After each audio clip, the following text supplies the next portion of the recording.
boys and girls, my name is DT, I'm a paper designer and welcome to my workshop. And today is going to be a really special video because this is going to mark the start of a full-on tutorial series where I'm going to share with you guys some of my advices and some of my secret tips on how to papercraft. I have been working as a professional paper designer for the past 6 or 7 years now, and I've been doing all kinds of things from minimal and intricate to more bigger stuff or masks and so on. And throughout the years, the more and more you guys seems to have shown an interest into papercraft and paperworking in general, asking me how you guys could do those type of things at home. Well, I thought it was finally time for me to show you guys how you could do that. This tutorial series is intended for complete beginners as well as some of you guys who might be a little bit more experienced with papercraft. I'm going to cover all the basics, but I'm also going to show you guys some of my tips that might help you work a little bit faster. And for this video, we are going to be making this little cute boy. Bruh.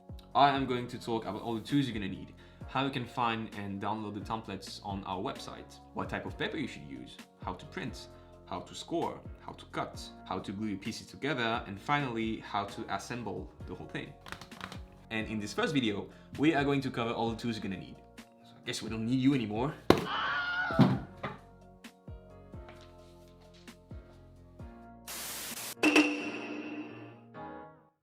And now we're back with all the tools we're gonna need before we can start papercrafting. And for the first step, to score your pieces, you're gonna need a ruler and a tool to score your pieces.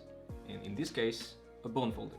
After that, we're gonna need to cut the pieces from the paper. To do so, you have the choice between several tools. You can either use a pair of scissors, a cutter, or an X-ACTO knife. I would also recommend you to get a cutting mat like this one if you plan to use an X-ACTO knife to cut your pieces. And as you can see, they come in various sizes and shapes, but I would actually recommend you to get a cutting mat that is slightly bigger than the sheet of paper you're going to cut, because it's going to be much more comfortable to work with. For instance, this one might be a little bit too small. But the green one here is about the right size. And once all our pieces are cut, we are now ready to assemble them. You can use some 5 to 6 millimeters double-sided tape, or you can use some regular white PVA glue or some wood glue if you like to. And if you choose to use the glue, I like to use a toothpick to help me spread the glue. And finally, we are going to need some colored sheets of paper. Oh, and to print the templates, you are actually going to need a printer too. Okay, so now that we have all the tools, we are ready to start. And in the next video, we are going to see how you guys can actually find and download the templates on our website.